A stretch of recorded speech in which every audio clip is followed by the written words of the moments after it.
Good afternoon, guys. Bill McMillan here with NDWX.com. Just about 6:10 as we record this video for you on Thursday evening, gearing up for the weekend and gearing up for the Independence Day week, for that matter. And no changes to the heat wave coming. Certainly beginning to feel it this afternoon with increased heat and humidity out there. And that's really going to be the story for the upcoming 6 to 10 day period.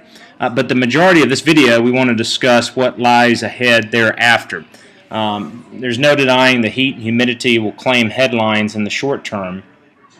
However, our belief here at NDWX.com remains firm on the idea that once past the middle part of July, the worst of the heat will be over with for the summer, and the potential is there for a pattern shift, a wholesale pattern shift as we go through the second half of summer for more of a seasonal to cooler than normal pattern taking hold. That's not the story in the upcoming 6 to 10 day period, though. We don't want to, diminish just how hot and how humid it's going to be out there. It's really not the real, the absolute temperature that's going to be the biggest deal, but just the combination with the humidity serving to create heat indices between 100 to 110 for an extended period of time during the afternoons here over the upcoming week to 10 days, and overnight lows that really won't be allowed to fall off with the humidity around mid-70s, upper 70s in some cases. So just an oppressive feel over the upcoming week to 10 days. However, again, as we put this into motion, and this is a look at the European ensemble, notice how the ridge retrogrades west, and by the time we get out there to the 10 to 15 day time frame, the core of the ridge is over the Rockies, and we're looking at a northwesterly flow that can yield thunderstorm clusters and a more active time of things from a precipitation perspective as we go into the 10 to 15 day time frame. We'll look at the JMA Weeklies here in just a moment because they agree with that representation off of the European ensemble.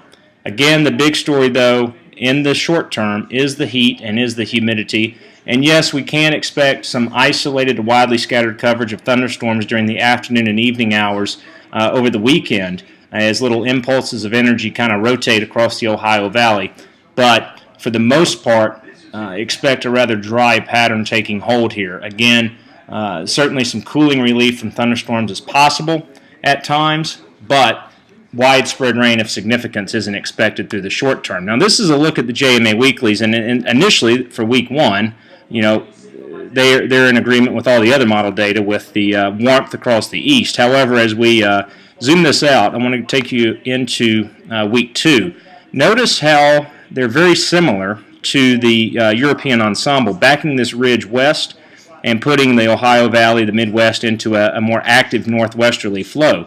But interestingly here, as we go to weeks 3 and 4, there's a wholesale pattern change illustrated here by the JMA, and the model puts a trough over the Great Lakes, the Midwest, and an associated seasonal to cooler than normal pattern beginning to take hold. Now, this may be a bit quick, but I think it has the right idea longer term looking ahead as we go into late July and on into August for a rather dramatic shift in the pattern, and one that should yield, again, seasonal to even cooler than average temperatures during that time frame. We'll keep an eye out. We'll continue to keep you updated on NDWX.com. In the meantime, make it a great Thursday evening, and we'll talk with you soon.